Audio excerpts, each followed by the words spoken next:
इसको अभी रखना हो। और आज टोटल 15 पॉइंट्स जो मैंने लाया था, the activities which is not in the Bible but can seen in the churches, उसको लेकर ये बात में रखना हो। और अब जो है वो 7वां पॉइंट है, और वो 7वां पॉइंट ये है टेढ़ी मेढ़ी टीचिंग, टेढ़ी मेढ़ी डॉक्ट्रिन, टेढ़ी मेढ़ी बातें। और उसमें से वो 7वां है टचिंग, यानी कि आत्मा से छू ले। दोस्तों आपको बताता चलूं कि हजारों गीत छूले पर बन चुके हैं और धड़ल्ले से गाया भी जाता है। छूले, कुछ शब्द ऐसे हैं जिसको कहते हैं छूले, कुछ शब्द ऐसे हैं जिसको कहते हैं भर दे, स्पर्श कर और मेरे में आ, मेरे ऊपर आ, ऐसे धड़ल्ले से गीत गाए जाते हैं। तो टचिंग मतलब स्पर्श, आत्मा से छूले, आत्मा से भर दे, ऐसा वाला कोई गीत आपको नहीं गाना है, आपको नहीं गाना है। क्यों? अगर आप मुझे यह कहते हो कि डैनियल भाई सीधा मना कैसे कर सकते हो, मैं इस बेस पे मना कर सकता हूं क्योंकि पवित्र आत्मा का मजाक एक होता है डायरेक्ट और एक होता है इनडायरेक्ट।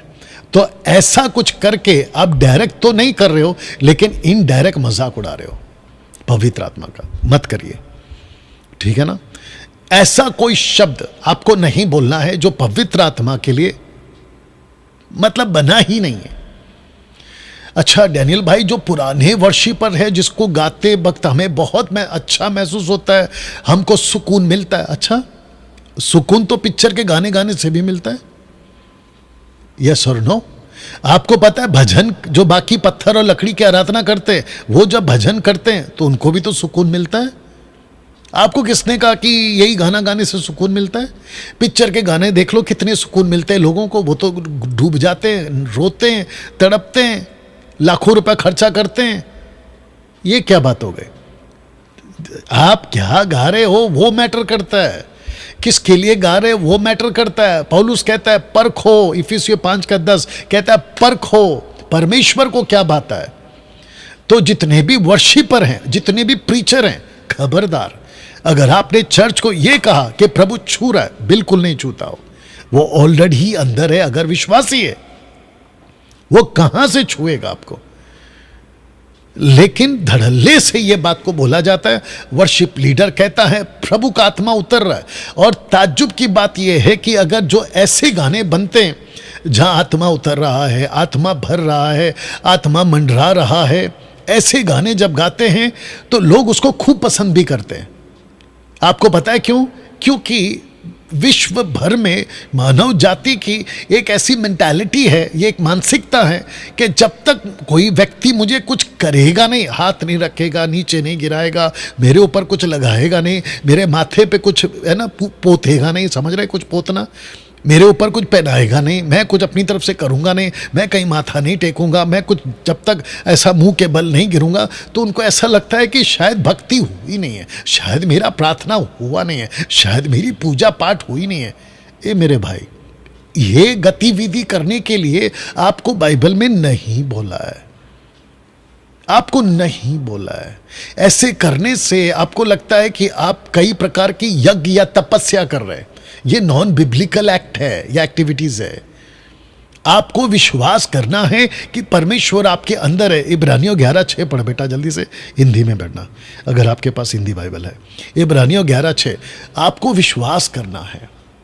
आप जहां खड़े होते हैं आप आराधना कर सकते हैं, हाथ उठा सकते हैं, सब कुछ कर सकते हैं, आपको विश्वास करना है। पढ़ो बेटा।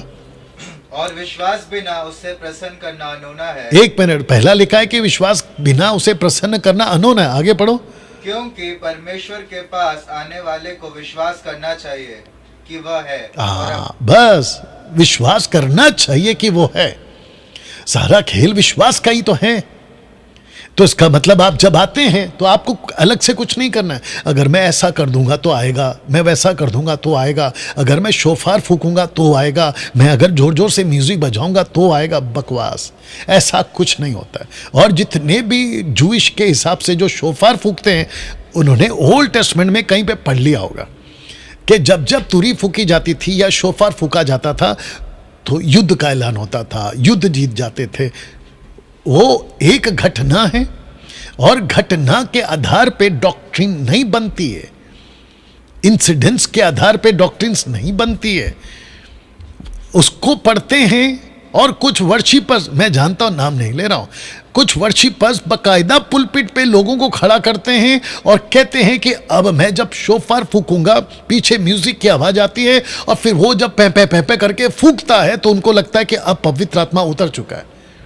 तो फिर मेरा क्वेश्चन ये है, पवित्र आत्मा अगर उतरता है तो फिर अगली मीटिंग में क्या चला जाता है? क्या पवित्र आत्मा आता जाता है? सोच के देखिए कि कितनी बड़ी गलत तरीके से हम पवित्र आत्मा का इनडायरेक्ट अपमान करते हैं। तो टचिंग का जो कॉन्सेप्ट है, आत्मा से छू ले, ये शब्द को इस्तेमाल ना करें। आप जब प्रार्थना में बैठते हैं, देखिए बहुत सिंपल लॉजिक दे देता हूं आपको। आप घर पर किसी मेहमान का वेट कर रहे थे, वो जब तक नहीं आया तो आपके मुंह से ये शब्द निकलता था, वो आ रहा है, वो आ रहे हैं, वो आने वाले हैं, अभी आ जाएंगे, 10 मिनट में आ जाएंगे। ये आपका भाषा होता है। या तो आप उनको कॉल करते हो कि कहाँ पहुंचे, कब आओगे, ये आपकी भाषा होती है। अब सुनिए, जब वो घर आ चुका होता है तो आपकी भाषा चेंज हो जाती है। फिर आप कहना शुरू कर देते हो, अरे वाह आप आ चुके हैं, अरे वाह आप बैठिए ना, अरे आप क्या लेंगे, अच्छा आप क्या खाएंगे, अच्छा आप क्या पिएंगे, अच्छा बैठ के बात करते, ये आपकी भाषा हो जाती है। तो मुझे नहीं समझ में आता है, पेंतिकोस के दिन अगर पवित्र आत्मा आने वाले थे तो जीसस ने क्या कहा था? उन्होंने कहा था कि ठहरे रहो। Act chapter 1 verse 4 and 5 and 6, उन्होंने से 7 तक में भी उन्होंने कहा था कि वो आएंगे, तब तक ठहरे रहना। वो आ चुके ना एक्ट चैप्टर 2 में, एक्ट चैप्टर 2 1 to 4 में वो आ चुके। तो फिर जब वो आ चुके हैं तो फिर आप किसको बुला रहे हैं? देखिए, मैंने हमेशा कहा था, मैं अभी वापस कह देता हूं कि जब परमेश्वर ने आदम में फूका, ऐसा फूका, तो वो जीवित प्राणी बन गया। लेकिन जब उसने ईव को बनाया, हव्वा को बनाया, तो कहीं पे भी नहीं लिखा है कि उसने उसके ऊपर भी फूका। जानते हो क्यों? क्योंकि जब आदम पे फूका तो मतलब हव्वा पे फूका, और जब कैन और हबील पैदा हुए, शेत पैदा हुआ, तो उन पे नहीं फूका। इसका मतलब जब आदम पे फूका तो सब पे फूका। आप ये सिंपल लॉजिक क्यों नहीं समझते हो? ऐसे ही जब यीशु ने 10 चेलों पे फूका, the book of John chapter 20 verse 21, 22, 23 में, तो उन्होंने कहा, फूका और कहा लो पवित्र आत्मा। तो वह थोमा नहीं था, 120 के बाकी मेंबर्स नहीं थे, तो क्या उनको पवित्र आत्मा नहीं मिला? मिला। अच्छा वो छोड़िए, आज आपके ऊपर क्या अलग से यीशु फूकेगा? या फिर आप कहीं पहाड़ पे जाकर खड़े होंगे कि प्रभु जी अभी जैसे उन पे फूका मुझ पे भी फूको? बिल्कुल नहीं। तो उन पे फूका मतलब आप पे फूका। आदम पे फूका मतलब पूरे मानव जाति पे फूका। अगर आदम जीवित प्राणी बन गया तो हम उसके अंदर थे, अगर यीशु ने उन पे फूका तो हम उनके अंदर थे, यानी कलीसिया। ये सिंपल लॉजिक क्यों नहीं समझते? विश्व भर में जहां कहीं पे भी, अच्छा कुछ लोग ये भी बोलेंगे कि डैनियल भाई जो बड़े बड़े मेगा चर्च हैं, बड़े बड़े पास्टर्स हैं, बिशप टाइप के, अपोस्टल टाइप के, क्या वो लोग फिर गलत हैं? अरे किसने कहा कि उनके बेस पे आप अपना मसीह जीवन जियो? आपको किसने बोला? आप इसके बेस पे जीवन जियो ना, क्योंकि सब कर रहे हैं इसलिए आप करोगे तो फिर तो धोखा खाओगे। ये तो वैसा कर दिया ना आपने क्वेश्चन करके कि जो हारून का भाई था, हारून अगर आप जानते होंगे, जो हारून मूसा का बड़ा भाई हारून, उसने क्या किया? गाय का बछड़ा बना दिया, और उसने तो बाकायदा ये बोला कि यही है वो हमारा परमेश्वर जो हमको इजिप्ट से छुड़ा कर लेकर आया। और आपको पता है लोगों ने स्वीकार भी कर लिया, इसलिए तो नाच कूद रहे थे। वो तो शुक्र है कि मूसा को परमेश्वर ने भेजा और बोला जाकर उनको अकल दे, तब जाकर उनको अकल आई। और आपको पता है 3000 लोग उस दिन मर भी गए। तो ये भी तो है ना। फिर आप ऐसा क्यों कहते हो कि बड़ा पास्टर क्या गलत हो सकता? क्यों नहीं हो सकता? बड़ा पास्टर गलत हो सकता है। मत्ती 24:24, बेटा जल्दी निकालो।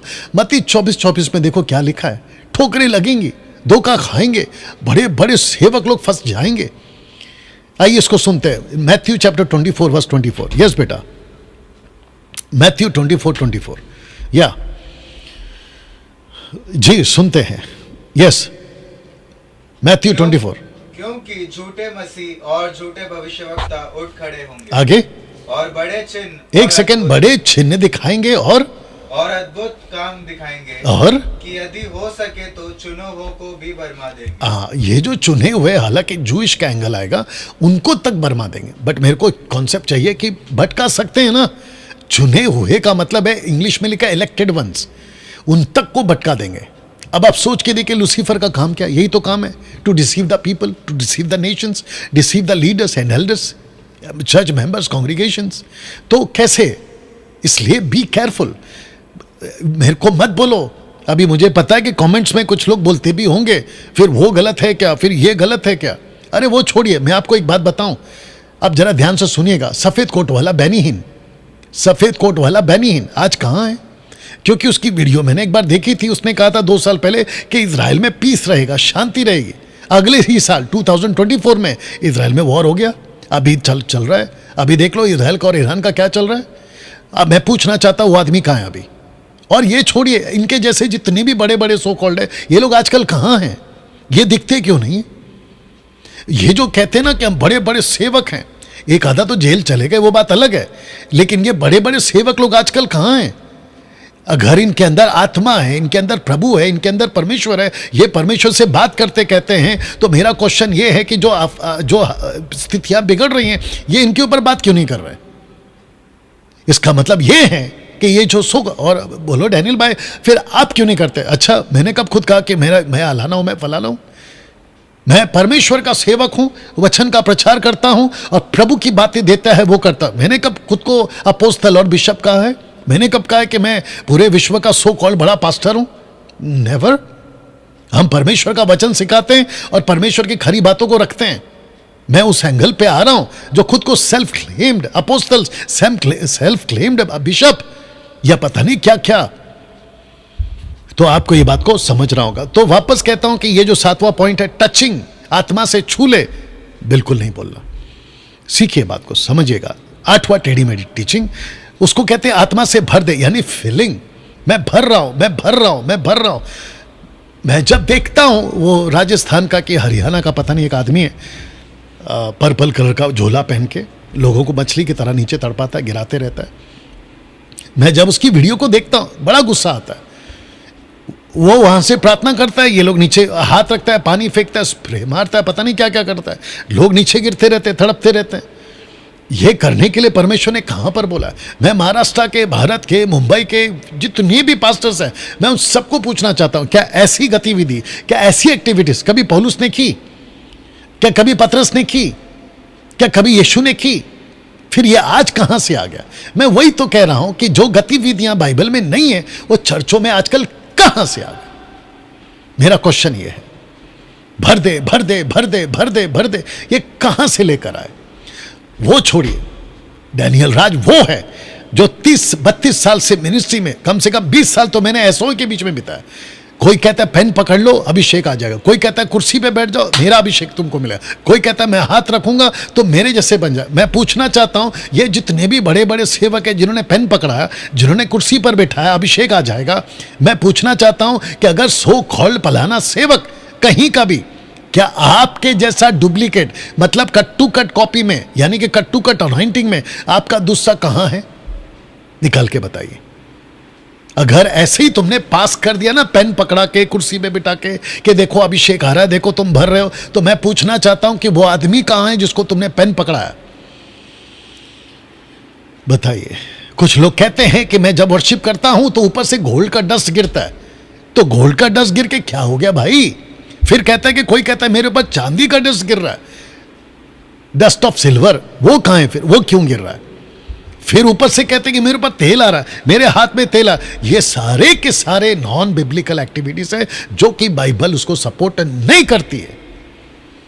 और ऐसे को सबको जानता है, जो कराता है उसको जानता हूं, और जिसके साथ हो रहा है उसको जानता हूं। देखिए, जीसस ने साफ कहा, पेड़ की पहचान फल से होगी। आपका फल कहां है? और फल का मतलब क्या पता है? भीड़ इकट्ठा करके तमाशा दिखाना नहीं है, और ना ही यह है कि देखो मेरे चर्च में कितने लोग आते हैं क्योंकि मैं पावरफुल पास्टर हूं। हमको नहीं चाहिए तुम्हारा powerful pastor. Where is the fruit? यह आपको समझना होगा दोस्तों। 9वां है लेइंग हैंड्स, हाथ रखना। मैं आप सबको कहना चाहता हूं, हाथ रखने का कॉन्सेप्ट आपको सबसे पहली बात दिमाग से निकाल देना है। जो मसीह बन चुका है उसके ऊपर किसी के हाथ की जरूरत नहीं है। जानते हो क्यों? चलिए ऐसे आते हैं। आपको क्यों हाथ रखवाना, पहला ये बताइए। नहीं, मुझे पवित्र आत्मा चाहिए, आपको मिल चुका है, कट कर दो। फिर वो वाला कौन? दूसरा, आपको क्यों हाथ रखना? मुझे आशीष चाहिए, मिल चुका है, इफिशियंस 1:3, आपको आशीष मिल चुकी है। अच्छा, इसको भी कट करो। तीसरा, मेरा काम बन जाए इसलिए मेरे को हाथ रखना। अच्छा, खुद प्रार्थना करो, यही तो बाइबल कहती है। तो हाथ रखने का कॉन्सेप्ट कहां है फिर? आपको क्यों हाथ रखवाना है? डैनियल भाई मुझे मसीह में आए सिर्फ 1 महीना हो गया, 2 महीना हो गया, 1 हफ्ता हो गया, वेरी गुड। तो जो बच्चा पैदा होता है उसको किसकी जरूरत है? किसकी जरूरत है? माँ बाप की जरूरत है। बाइबल क्या कहती है? परमेश्वर आपका क्या है? पिता है। उसने आपको क्या हक दिया? जो आत्मा आपको दिया, आबा पिता, आबा पिता। तो उसको बुलाओ ना, वचन पढ़ो ना। यही तो पौलुस कहता है, माफ चाहता हूं, पतरस कहता है कि नए जन्मे बच्चे की तरह निर्मल दूध, आत्मिक दूध यानी कि वचन, उसको पीते जाओ। तो यह है ना आपका खुराक। परमेश्वर पिता आपका आबा है, पिता है, उसको बुलाओ ना। आपको किसने कहा कि एक मैन ऑफ गॉड को पकड़ के उसी के पीछे भागते रहो? फिर ये आदत पड़ जाती है अपाइच वाली जिंदगी। राइट और नो? आपको हाथ क्यों चाहिए मेरे भाई? हाथ रखवाना ही क्यों है? वो छोड़िए, बाइबल में कहां है किसी ने हाथ रखा है? ओ डैनियल भाई आप शायद लगता है बाइबल नहीं पढ़ते। अच्छा, कौन सी बात निकाल के बताओगे? एक्ट चैप्टर 8 को निकाल के बताओगे जहां पे फिलिप ने बुलाया पतरस को? तो मेरा क्वेश्चन ये है, थोमा भारत आया तो थोमा ने जब केरला में या कोची में लोगों को प्रभु का वचन सुनाया तो क्या उसने मिडल ईस्ट से जाके थोमा पतरस को बुला के लिया कि पतरस जी जैसे फिलिप के लिए आप आए थे अभी मेरे लिए भी आ जाओ? आपको क्या लगता आया था वो? तो फिर उनको पवित्र आत्मा किसने दिया? क्या लॉजिक है भाई? वो छोड़िए ना। एक्ट चैप्टर 10 में, मतलब 2 ही चैप्टर आगे, जब कोर्नेलियुस पतरस प्रचार कर रहा है, कोर्नेलियुस के लोग बैठे, पतरस के बिना हाथ रखे उनको पवित्र आत्मा कैसे मिल गया? वो कैसे आया? तो आपको बताता चलो कि 96 में कैनन वॉज क्लोज्ड। 96 में जॉन के द्वारा बाइबल का जो लास्ट किताब है canon, the book of Bible, the book of या पत्री जिसको कहते हैं, वो कंप्लीट हो गया, वो क्लोज कर दिया परमेश्वर ने। इसलिए तो लिखा है ना प्रकाशित वाक्य उसका 22 का 18-19 में कि ना तो कुछ बढ़ाना है ना तो घटाना है। तो फिर आप लोगों को ऐसा क्यों लगता है कि अरे यार अभी और भी कुछ चाहिए, और भी कुछ चाहिए? जो लिखा है उस लिखता है, उससे आगे मत बढ़ो। वाह, कैसा लग रहा है दोस्तों? तो लेइंग हैंड का कॉन्सेप्ट खत्म। अच्छा, अभी जो बंदर अंदर गया है, अगर आपको समझ में आ रहा होगा, आपको पता है वो पैसे लेता था 25, 15, 20, 50 हजार ऐसे लेता था हाथ रखने के। और ऊपर से मुझे पता चला कि गोवा का कोई मूर्ख आदमी है जिसने साउथ अफ्रीका से किसी को बुलाया और वो भी पैसे लेके लोगों से प्रार्थना करवा रहा है। बहुत ध्यान से सुनेगा, ये सारा खेल उल्लू बनाने का है। ये सारा खेल उल्लू बनाने का है। देख लो बेटा, मेरे को बताओ टोटल, या ये सारा खेल उल्लू बनाने का है। और जितने भी प्रभु के लोग हैं, मसीहत में आते हो, आप लोगों को एक बड़ी गंदी आदत लग गई है प्रार्थना की, भीख मांगने की। पास्टर साहब प्रार्थना कर दो, प्रार्थना कर दो। अरे मेरे भाई, परमेश्वर आपका पिता है, आप उसका बेटा बेटी है, सन्स एंड डॉटर्स। अगर आप उसके परमेश्वर के बच्चे बन गए, अपना रिश्ता मजबूत करो ना। बीच में ये सेवकों को एजेंट के रूप में क्यों घुसा दे रहे हो? खुद प्रार्थना क्यों नहीं करते? सीखो ना, बैठो ना घुटने पर। मेरे पास में अभी MMB का एक क्या कहते हैं, ये आया था, टेस्टमनी आई थी। उसने कहा कि जब एक्सरे निकाला है, पैर का फ्रैक्चर हो गया था एक्सीडेंट में, हड्डी टूट गई है, एक्सरे में दिख रहा है, हड्डी टूट गई है, हड्डी टूट गई है, एक्सरे में दिख रहा है। उसने मेरे को नहीं भेजा, डैनियल भाई प्रार्थना करो, मेरा पैर का हड्डी टूट गया। उसने खुद प्रार्थना किया, प्रार्थना करने के बाद वापस एक्सरे निकाला तो हड्डी जुड़ गई। दोनों रिपोर्ट मेरे को भेजा उसने। तो उसने खुद प्रार्थना किया है। आपको मैं वही तो कह रहा हूं, देखिए जब उसने खुद प्रार्थना किया, उसका अनुभव बढ़ गया, रिश्ता मजबूत हो गया, बोला वाह परमेश्वर मेरी सुनता है। याकूब का किताब उसका 5 का मेरे को लगता है 15 निकाल के रखो। You understand? उसका रिश्ता बढ़ गया। अब वो समझ गया कि प्रभु मेरी सुनता है। और मैं यही तो चाहता हूं।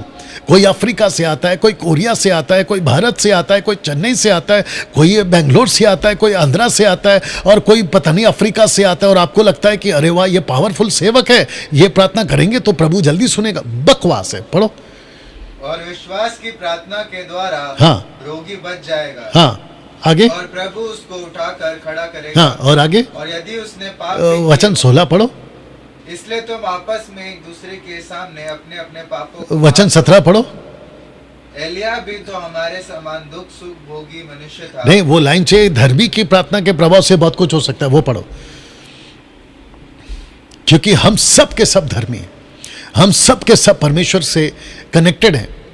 खुद प्रार्थना करना है। धर्मी जन के प्रार्थना के प्रभाव से बहुत कुछ हो सकता है। वो लाइन चाहिए मेरे को, धर्मी जन के प्रार्थना के प्रभाव। Make it fast. वहीं पर है बेटा, वहीं पर है, 15, 16, 17 के आसपास में ही है, आगे मत जाओ। 15, 16 का देख लो, 16, 17, धर्मी जन के प्रार्थना के प्रभाव से। ठीक है ना दोस्तों? तो लेइंग हैंड्स का कॉन्सेप्ट मत रखिए, और ये प्रार्थना की भीख मांगना बंद करे। कहां पर है? पढ़ो, स्टार्टिंग से पढ़ेंगे। हाँ वही पाठ चाहिए। धर्मी जन की प्रार्थना के प्रभाव से बहुत कुछ हो सकता है। धर्मी जन की प्रार्थना, वहां पे ऐसा तो नहीं लिखा ना कि पास्टर की प्रार्थना, सी, अपोस्तल की प्रार्थना, अफ्रीकन्स की प्रार्थना, यूरोप की प्रार्थना, इंडियंस की प्रार्थना, अमेरिका वाले की प्रार्थना, ऐसा तो नहीं लिखा है ना।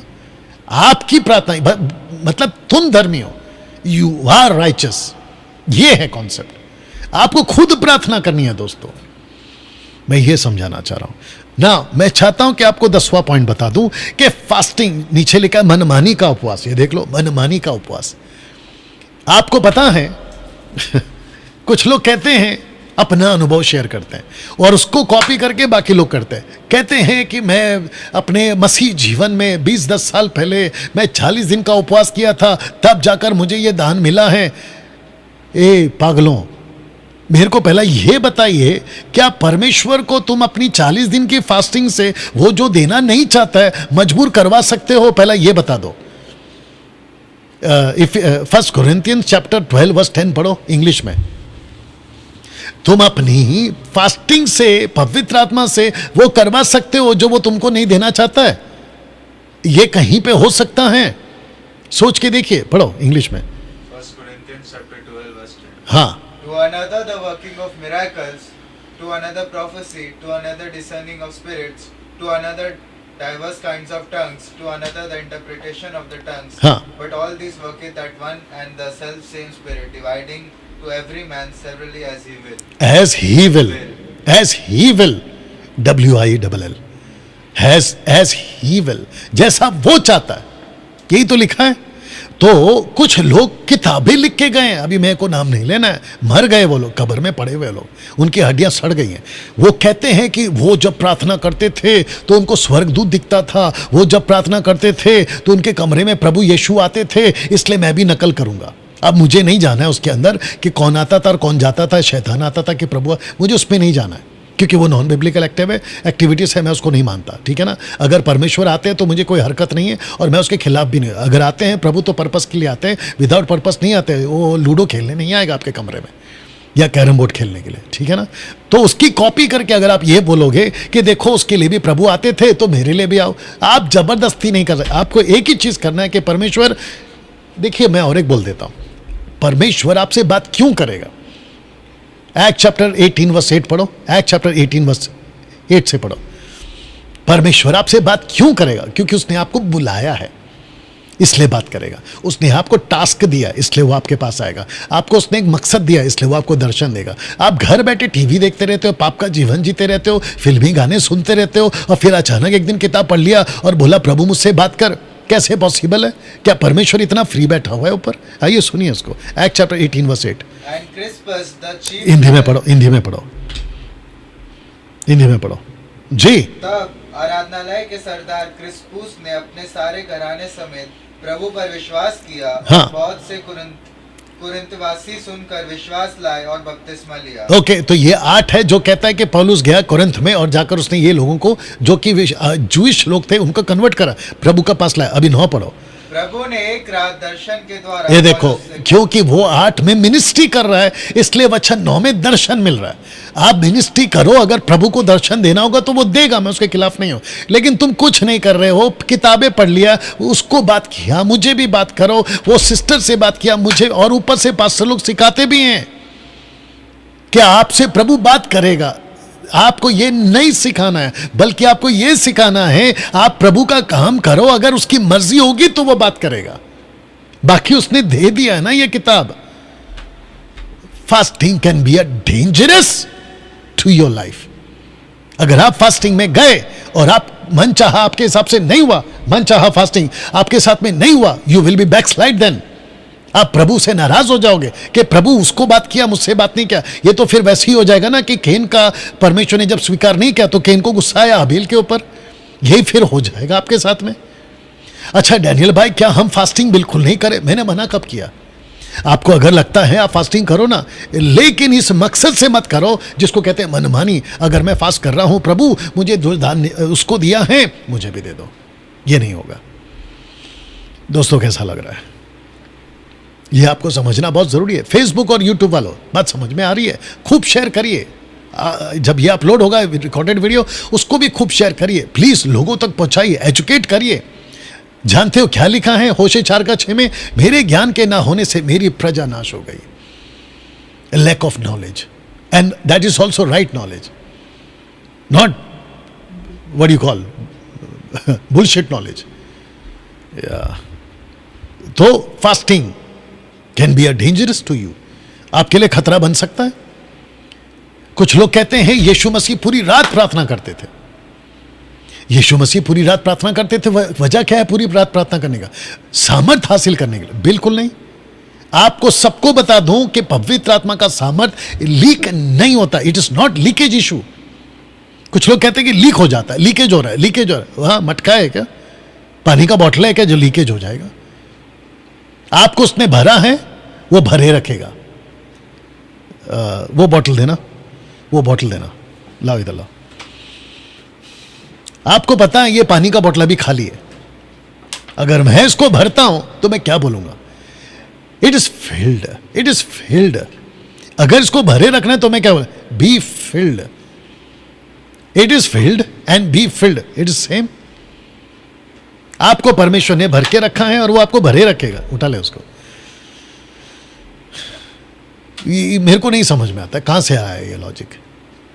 यीशु मसीह प्रार्थना करते थे सामर्थ पाने के लिए। यीशु मसीह प्रार्थना करते, यीशु मसीह प्रार्थना करते थे, वो दौर अलग है। यीशु का कॉपी मत करो। जॉन द बैप्टिस्ट ने कहा कि जो बपतिस्मा आप ले रहे, मैं सबको बपतिस्मा दे रहा हूं, आप मुझे दे दो। अगर उस दिन जॉन द बैप्टिस्ट बपतिस्मा ले लेता तो क्रूस पे जॉन द बैप्टिस्ट को मरना पड़ता, यीशु को नहीं मरना पड़ता। पतरस ने कहा कि राइट कौन बैठेगा लेफ्ट कौन बैठेगा, आपस में झगड़ा चल रहा था। जीसस ने बोला जो कटोरा मैं पीने वाला हूं क्या तू पिएगा? वो बोलता हाँ मैं पीऊंगा। उसको नहीं पता क्या बोल रहा हो। बताइए। तो दोस्तों फास्टिंग सोच समझ के, प्रभु को बिना पूछे, पवित्र आत्मा के बिना अगुवाई के आप फास्टिंग ना करें, इसको ध्यान रखिएगा। 11वां प्रेइंग, मनमानी की प्रार्थना। मनमानी की प्रार्थना, एक बात दिमाग में डाल लो। 1 थिस्सलुनीकियंस चैप्टर 5:16 देखो क्या लिखा है। 1 थिस्सलुनीकियों 5:16। और जितने इस वक्त में जुड़ रहे हैं खूब शेयर करिए जी। यस, सदा आनंदित रहो। आगे 17 निरंतर प्रार्थना में बस लगे रहो। 17 1 थिस्सलुनीकियंस चैप्टर 5:17 पढ़ो। निरंतर प्रार्थना में ओके, लगे उसी को रहो। इंग्लिश में पढ़ो अभी। और कौन सा वर्जन पढ़ रहे हो वो भी बता दो। हाँ पढ़िए। Pray without ceasing. Ceasing, without ceasing. किसको कहा? थिस्सलुनीकियंस को कहा। किसको कहा? द चर्च ऑफ थिस्सलुनीकियंस, यानी थिस्सलुनीकियों की कलीसिया को कहा। क्यों कहा? क्योंकि थिस्सलुनीकी की कलीसिया बिल्कुल फ्रेश है, just 11 months old, may be 10-11 months old. उनको कहा, और वजह क्या थी? परसिक्यूशन। क्या वजह है? सताव। क्योंकि वहां सताव बहुत था, इसलिए उनको प्रार्थना करनी पड़ती थी। यीशु ने क्या कहा? प्रार्थना करो। आई थिंक मत्ती का 26 में लिखा है ना कि तुम परीक्षा में ना पड़ो। बोला है कि नहीं बोला है? प्रार्थना करो कि तुम परीक्षा में ना पड़ो। इसका मतलब क्या है? उन दिनों में प्रोसिक्यूशन ज्यादा था, इसलिए उनको निरंतर प्रार्थना, निरंतर प्रार्थना। क्योंकि घर पे बैठे हैं, कोई भी रोम का सरकार का सिपाही आके नॉक नॉक बोला यहाँ क्रिश्चियन कौन है, उठाओ पकड़ो और डाल दो जेल में, वो डाल दो जंगली जानवरों के आगे, या काट दो, या पत्थर से मार दो, या जुविश कभी आ जाते थे, या फिर अन्य जाति लोग मार देते थे। तो उनको बड़ा प्रार्थना में रहना पड़ता था। ये है मसला। तो तब जाकर लिखा प्रार्थना प्रार्थना प्रार्थना प्रार्थना। लेकिन आज सिचुएशन ऐसा नहीं है। तो डैनियल भाई, क्या हम प्रार्थना नहीं करें? बिल्कुल करिए, क्योंकि ये तो हमारा जीवन का हिस्सा होना चाहिए। लगातार उठते बैठते आते जाते प्रार्थना प्रार्थना प्रार्थना, मतलब कनेक्टेड। लेकिन पॉइंट ये है कि मांगते क्या हो। पहला यूहन्ना 4 माफ करना 5:14 पढ़ो। पहला यूहन्ना 5:14। And This is the confidence that we have in Him. हाँ, That if we ask anything according to His will, according to, His will. If we ask anything according to his will, अभी उसी को हिंदी में पढ़ो।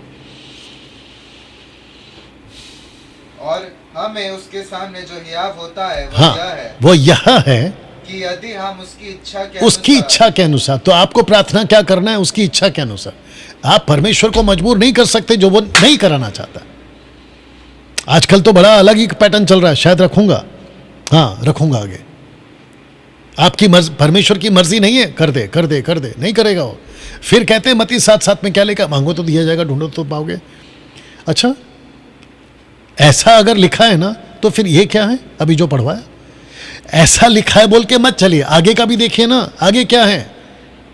परमेश्वर को सारा खेल परमेश्वर को समझना है ना। एक जगह पे ऐसा लिखा है तो दूसरी जगह पे ऐसा लिखा है, मैच करो फिर।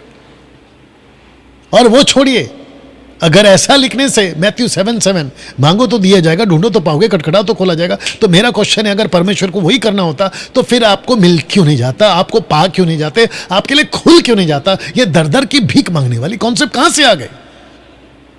मैं फिर ये पूछूंगा ना आपसे, अगर मांगने से मिल जा रहा है अकॉर्डिंग टू मैथ्यू 7:7 तो आपको मिलता क्यों नहीं है? और अगर मिल जाता है, ये साबित हो गया कि डैनियल भाई मेरे को तो मिल जाता है, फिर अगली लाइन लगाते क्यों हो? पेपर पे चिट्ठियां डालकर पास्टरों को देते क्यों हो? और बड़े बड़े सेवकों के आगे लेटर लिखकर क्यों बेचते विद डोनेशन? बताइए।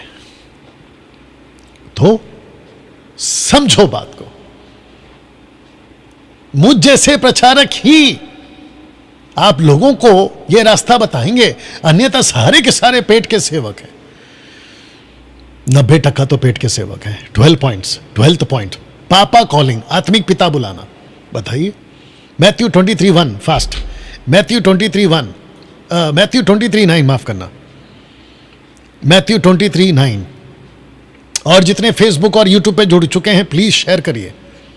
पृथ्वी पर किसी को अपना पिता ना कहना। रिपीट, पृथ्वी पर किसी को अपना पिता ना कहना। बस ये जीसस का क्या है? ये डॉक्ट्रिनल स्टेटमेंट है, ये डॉक्ट्रिनल स्टेटमेंट है, याद रखिएगा।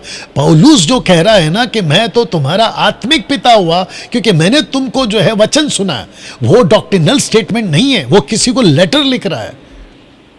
आप लेटर किसी को लिखा हुआ उठा के आप डॉक्ट्रिन कैसे साबित कर सकते हो?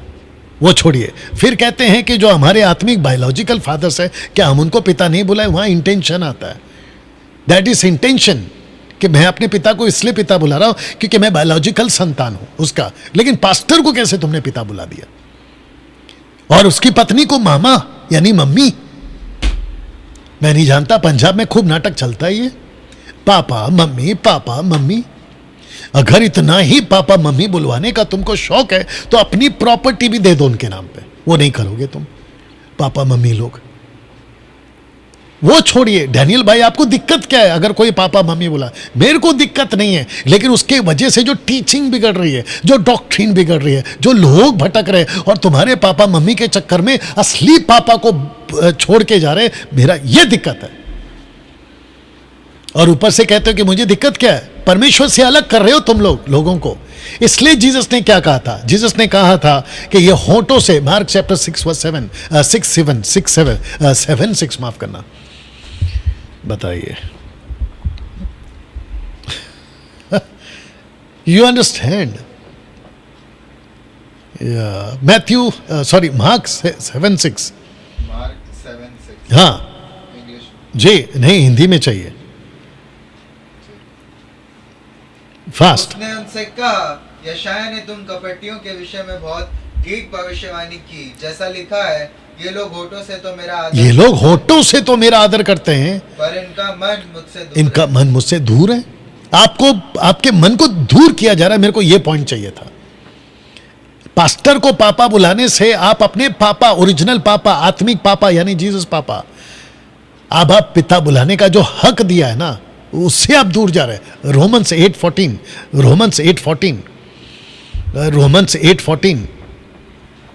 मैं जब तक नतानियल उसको निकाल रहा है, मैं आपको बहुत साफ शब्दों में कहना चाहता, खबरदार अगर किसी भी पास्टर को तुम लोगों ने पापा बुलाया, बिल्कुल गलत है, ये नॉन बिब्लिकल है। ये पढ़िए। जी, इसलिए कि जितने लोग परमेश्वर की आत्मा के चलाए चलते हैं वही परमेश्वर के पुत्र हैं। हाँ, और क्योंकि तुमको दासत्व की आत्मा नहीं मिली हाँ। फिर भयभीत हो, हाँ। परंतु लेपालकपन की आत्मा मिली है जिससे हम हे अब्बा हे पिता कहकर ये पुकारते कौन सा वचन है अभी जो आपने पढ़ा? 15, 15 वर्स 15, 14, 15 दोनों ले लेना। आबा पिता, आबा फादर, आबा। फिर इसका क्या करोगे? You understand? और आपको पता है ये पापा बुलाने वाले लोग ज्यादातर क्या 90% भी नहीं 100% यही लोग हैं जो जिब्रिश बोलते हैं, जो ऐसी हरकतें करते जो बाइबल में नहीं है। ये लोग ही पापा बुलवाते हैं। जो साउंड डॉक्ट्रिन वाला होगा ना वो कभी नहीं कहेगा कि मुझे पापा बुलाओ, नेवर। मैं जब 2014 में अपना मसीह जीवन जी रहा था तो मैं भी बोलता था कि मेरे को पापा बुलाओ भाई, मैं तुम्हारा पास्टर हूं। लेकिन जब मुझे अकल आई मैंने बोला बिल्कुल बकवास, बिल्कुल बकवास। या मैंने कैंसिल करवा दिया ना उनको फिर। ओके ना दोस्तों, ये बड़ा इंटरेस्टिंग है, मार्केट में आजकल चल रहा है कर्स ब्रेकिंग, जिसको कहते हैं श्राप को तोड़ना। कर्स ब्रेकिंग 13th पॉइंट, टेढ़ी मेढ़ी शिक्षा, कर्स ब्रेकिंग। मेरा क्वेश्चन ये कहां से आ गया? ये कहां से आ गया कर्स ब्रेकिंग? कहते हैं कि आपके ऊपर पूर्वजों का श्राप है। 2 कोरिन्थियंस चैप्टर 5 वर्स 17 निकाल के रखना। कहते हैं आपके ऊपर पूर्वजों का श्राप अभी भी है। अच्छा वो छोड़ो, कहते हैं जब तक तुम कबूल नहीं करोगे, कबूल, तो वो नहीं टूटेगा। अच्छा आते हैं उसके ऊपर। यस बेटा पढ़ो 2 कोरिन्थियन 5:17।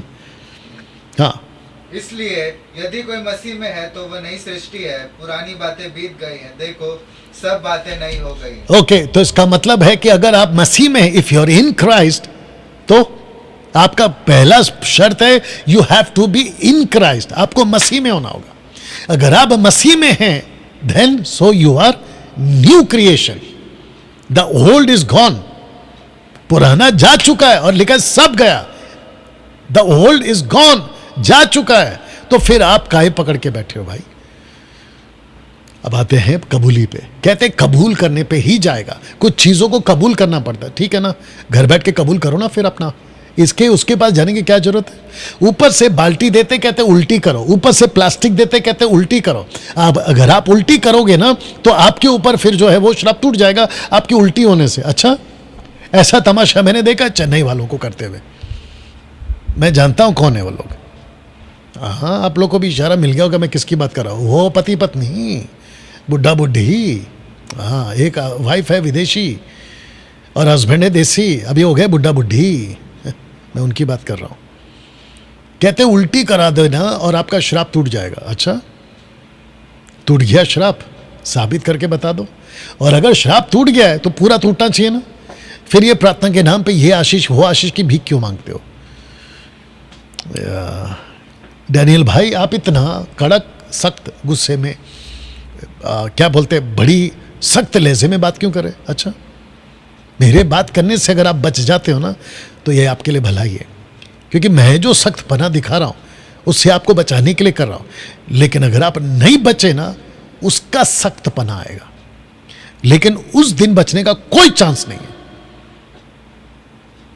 ऐसे देखो कुछ लोग क्या बोलते हैं पता है, हमारा पास्टर तो इतना मीठा बात करता है, हमारा पास्टर तो कितना अच्छा बात करता है, ऐसा लगता है कि उसको सुनते रहना चाहिए, इतना मीठा। तो भैया डैनियल राज वो नहीं है ना कि तुम्हारे कानों की खुजली मिटाए।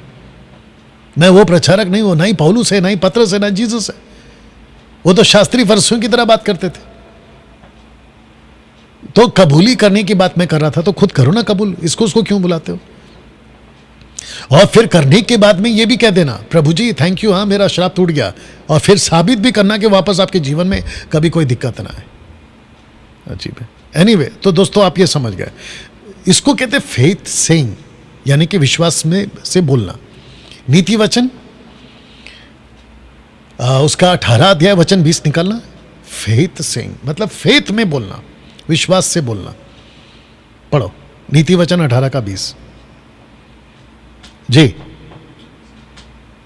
जी। मनुष्य का पेट मुंह की बातों के फल से भरता है। वापस पढ़ना। मनुष्य का पेट मुंह की बातों के फल से भरता है।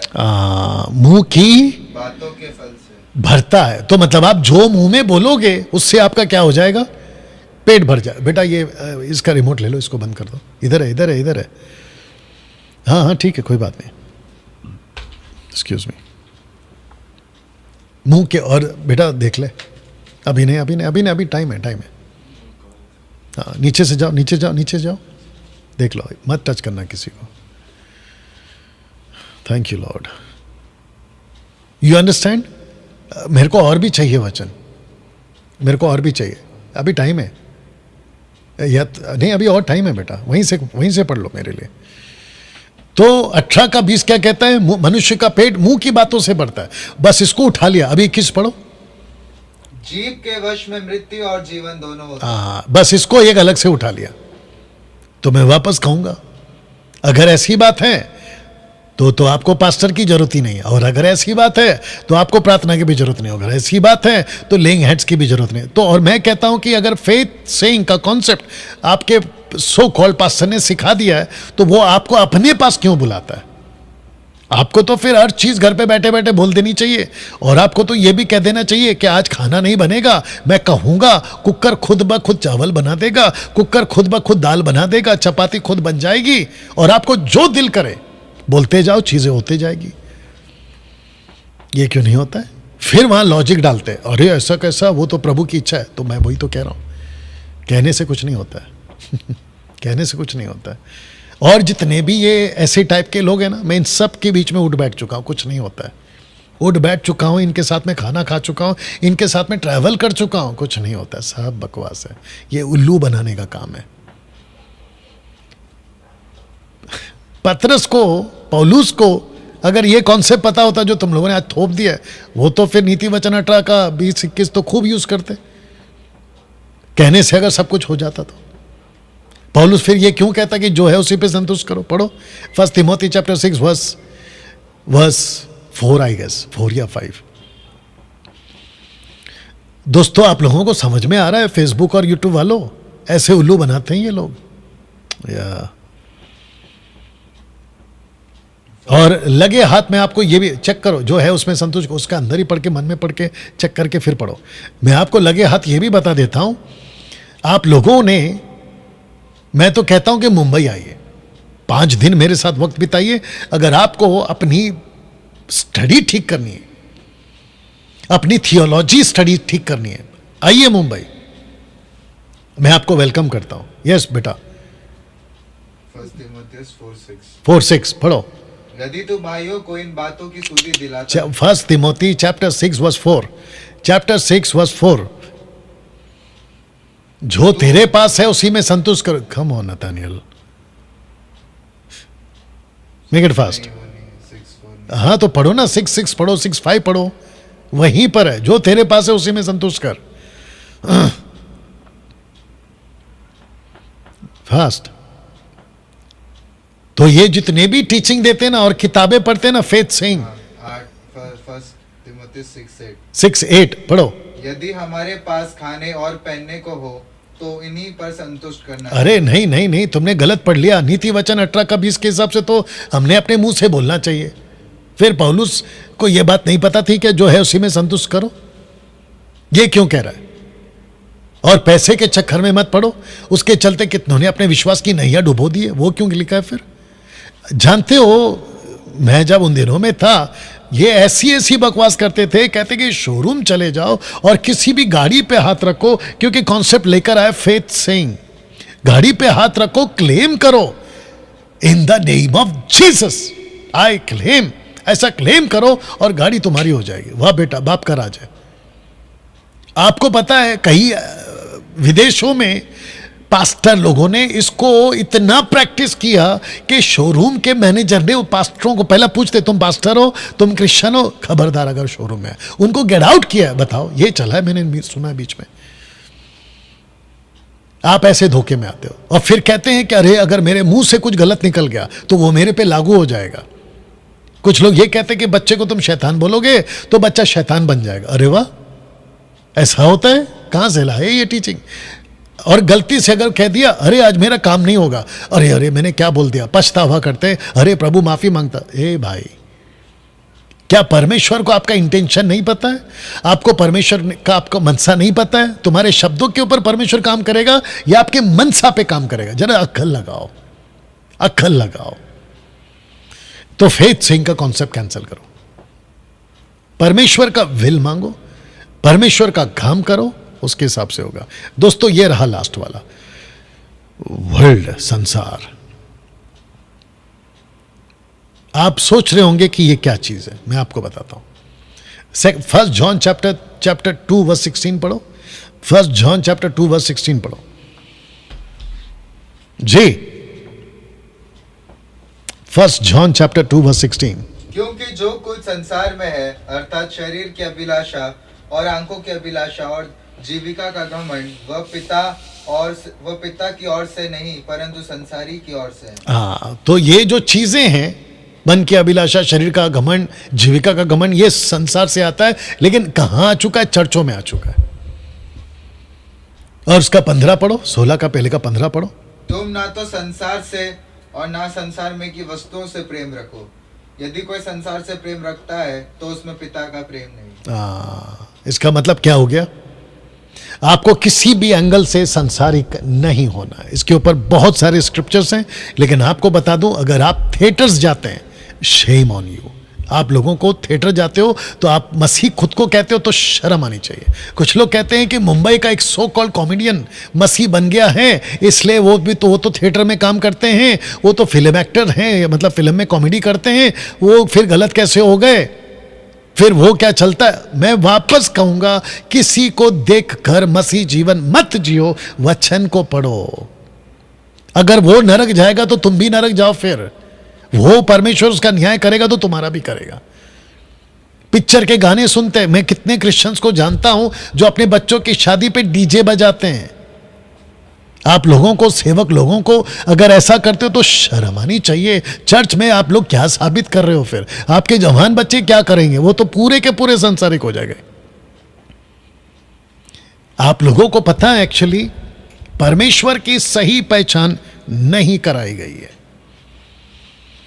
एक बार मेरे बाइबल कॉलेज में आओ, आपको वहां परमेश्वर की सही पहचान कराई जाएगी। आप लोगों की हालत खराब हो जाएगी कि जिस परमेश्वर को, यूहन्ना 17:3 निकालो जल्दी से, यूहन्ना 17:3।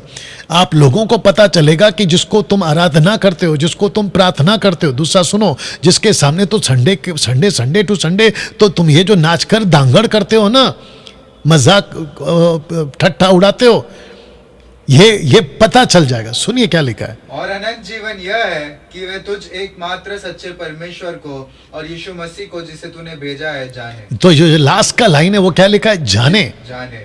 इसका मतलब क्या है? जानने का मतलब क्या है? आपको उद्धार पा लिया है वो काफी नहीं है। आपको उद्धार किसने दिया उसको जानना है। एक, आपको पिता को जानना है, दूसरा आपको यीशु को जानना है। तो इसका मतलब है सारा खेल जानने का है, टू नो हिम। और आपको ये जो 90% जो सेवक लोग हैं ना, ये आपको सही परमेश्वर की पहचान नहीं कराते हैं। अरे चलता है, अरे वो तो प्यार करता है। पहली बात, आपको यही नहीं पता है कि आपको किसी और का खाना खिलाया गया है। अगर मैं 2 लाइन में बोल दूं, आइएगा बाइबल कॉलेज में तो पूरा बताऊंगा। आपको दूसरे का खाना खिलाया गया। आप लोगों को जूविश की टेबल पे बिठाया गया है, आपको इजरायलियों के टेबल पे बिठाया गया है। वो खाना जो आज आप खा रहे हो ना, जिसको वचन कहते हैं, जिसको आप यीशु कहते हैं, वो खाना इजरायलियों का था। और जो इजरायली है ना, यूड हे वाव हे, उनको बोलने के लिए उनके पैर कांपते थे। इसीलिए परमेश्वर ने बोला, 10 आज्ञा में से तीसरा आज्ञा, तू परमेश्वर का नाम व्यर्थ नहीं लेना। Do not take your God's name in vain. ये बोला गया था तीसरा आज्ञा। तो वो यूड हे वाव हे बुलाने के बजाय वो आदो नाई बुलाते थे, क्योंकि उनकी हालत हो जाती थी कि ऐसे कैसे हम परमेश्वर को बुलाए। लेकिन आजकल इतना सेवक लोगों ने, पास्टर लोगों ने यीशु मसीह को, परमेश्वर पिता को इतना चीप और इतना सस्ता बना दिया है कि परमेश्वर को रखकर मन चाह जीवन जीने वाला आदत डाल दिया है। इसलिए मैंने लिखा कि वर्ल्ड, संसार आ गया चर्चों में। अगर ये वीडियो से आपका मन परिवर्तन होता है, इससे बड़ा और क्या हो सकता है दोस्तों। मन फिराओ, बाहर निकलो ये सारी कॉन्सेप्ट से और अपना अनंत काल का जीवन बचाओ। चलिए दोस्तों, मिलते हैं लेकिन आपको बताता चलूं कि आज प्रभु भोज है, और आप जानते हैं कि एवरी मंथ फर्स्ट सैटरडे, माफी चाहता हूं फर्स्ट संडे, क्योंकि आज सेकंड संडे है, फर्स्ट संडे हम नहीं कर पाए, अभी करेंगे। आप जानते हो प्रभु यीशु मसीह ने अपने चेलों को कहा था मेरे स्मरण के लिए किया करो। तो हम जब इसको खाते हैं तो एक चीज है कि हम प्रभु को याद करते हैं, उसके मृत्यु का प्रचार करते हैं, और तीसरा पौलुस कहता है उसकी देह को पहचाने। उसकी देह कौन है? जो अभी मैं प्रचार कर रहा था। डैनियल भाई, आपने जो प्रचार किया है वो इतना कड़क क्यों है? क्योंकि मुझे आपकी चिंता है, इसलिए मैं कड़क प्रचार कर रहा हूं। अगर मजदूर होता ना मैं, तो मीठा मीठा बात करता। मैं मजदूर नहीं हूं ना, मैं उसके राज्य का विनयार्ड में काम करने वाला वर्कर हूं। दूसरे शब्दों में मैं जिम्मेदारी को समझता हूं, मैं वो छरवा के जगह पे हूं। तो दोस्तों, यीशु ने रोटी तोड़ी और अपने चेलों को दिया और कहा खाओ। तो जितने एमएमबी के लोग हैं जो ऑनलाइन प्रभु भोज लेते हैं, तोड़िए, एक रोटी लीजिए हाथ में, ब्रेड रोटी जो भी है, और उसको खाइए जैसे मैं भी खा रहा हूं। उसके बाद उसने प्याला लिया और कहा यह लहू में नहीं वाचा है। उसने पिया और उसको कहा तुम भी पियो। मैं चाहता हूं आप भी पिए।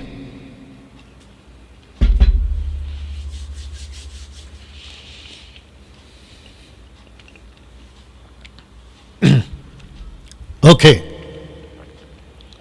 आशा करता हूं ये जो मैं सीरीज चला रहा था, एक सेकंड दीजिए, इसको रख देता हूं, ये वाला टोटल 4 पार्ट्स में आपको मैंने आज कंप्लीट कर दिया। The activities which are not in the Bible but can be seen in the churches. आप अगर आपके चर्च में ये गतिविधि चल रही है, निकल जाओ बाहर, आपके अनंत काल का जीवन का सवाल है। जिब्रिश रबा रबा रबा रबा सिकारा बिकारा जो भी चलता है, तो एक झटके में छोड़ दो। टोटल शैतान की बात है, भाषा है, सैटेनिक एक्टिविटीज, झटके से छोड़ दो, टोटल मना करो, नहीं आऊंगा चर्च संडे से। यह बहुत डेंजर है। जितना डेंजर जहोवा विटनेस, जितना डेंजर वन गॉड वाले बपतिस्मा जीसस के नाम से देने वाले, जितने डेंजर्स माता यरूशलेम, और वो कौन है? William Barnum. जितने डेंजर्स ये लोग हैं, और कौन है? सर्वशक्तिमान बिजली, और कौन है? सच्ची साक्षी, और कौन है? मूर्ति पूजा कैथलिक। जितने भी एक जितने खतरनाक है, उतने ही डेंजर ये जिब्रिश वाले। जितनी जल्दी हो सकता है छोड़ दीजिए। आइए प्रार्थना करें। परमेश्वर पिता, मैं आपको महिमा देता हूं, स्तुति देता हूं यीशु के नाम में। पिता परमेश्वर, बातों को जो रखा गया प्रभु, उसे तेरे हाथों में सौंपते पिता परमेश्वर, और हमसे बात करिए प्रभु जी। प्रभु जी, ये वीडियो जहां भी जाए उन सब के जीवन में बड़ा परिवर्तन लेकर आइए। आदर महिमा आपको देते हैं, ये प्रार्थना यीशु के नाम से मांगते हैं। वीडियो को खूब शेयर करें। प्रभु आपको आशीष दे। अगले हफ्ते फिर मुलाकात करते हैं। Thank you, God bless. Fast